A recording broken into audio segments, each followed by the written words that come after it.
Assalamualaikum warahmatullahi wabarakatuh. Perkenalkan, kami dari kelompok 8 yang beranggotakan Muhammad Zainur Ihsan dan Yustika Destasari.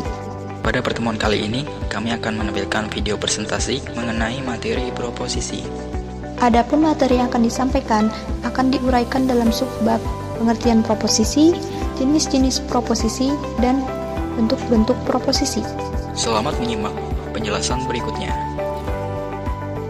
Yang pertama, ada pengertian proposisi. Proposisi adalah istilah yang digunakan untuk kalimat pernyataan yang memiliki arti penuh dan utuh. Proposisi digunakan dalam analisis logika, sehingga kata lain dari proposisi adalah pernyataan mengenai hal-hal yang dapat dinilai benar atau salah. Yang kedua, ada jenis-jenis proposisi. Jenis-jenis proposisi dapat dibagi menjadi 4. 1. Ada proposisi berdasarkan bentuk. 2. Proposisi berdasarkan sifat.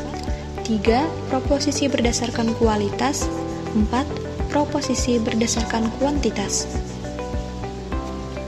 Proposisi berdasarkan bentuk dapat dibagi menjadi 2, yaitu tunggal dan majemuk. Tunggal adalah proposisi yang terdiri dari satu subjek dan satu predikat, atau hanya mengandung satu pernyataan. Sebagai contoh, semua petani harus bekerja keras.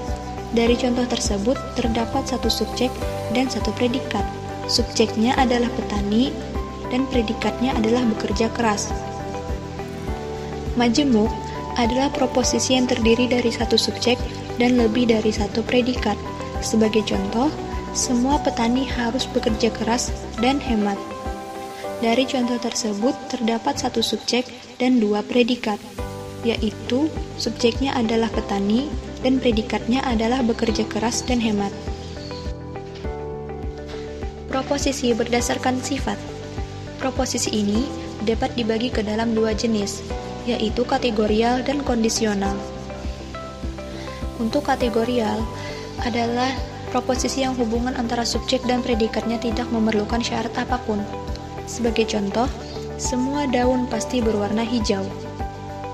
Untuk kondisional adalah proposisi yang memerlukan syarat tertentu di dalam hubungan subjek dan predikatnya. Sebagai contoh, jika hari mendung, maka akan turun hujan.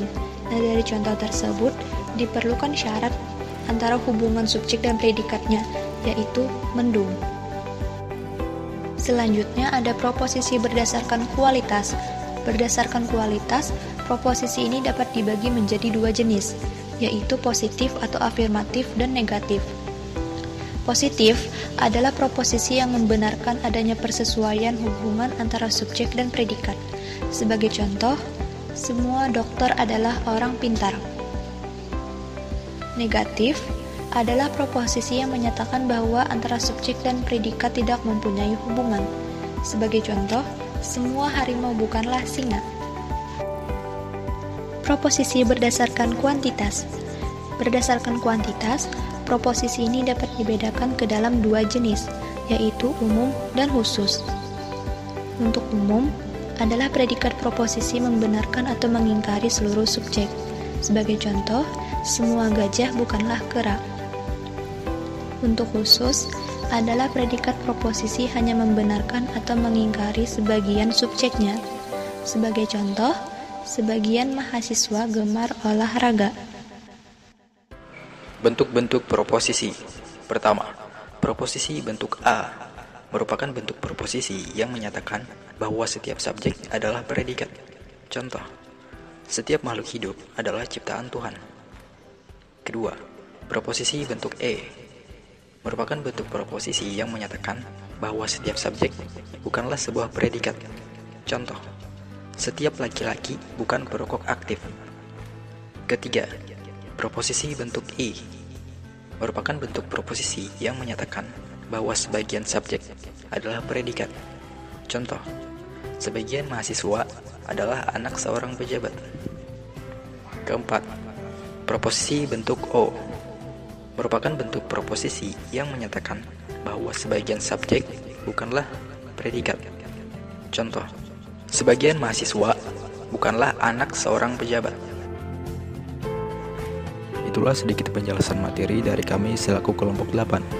Mohon maaf atas segala kesalahan dan kekurangannya. Semoga bermanfaat.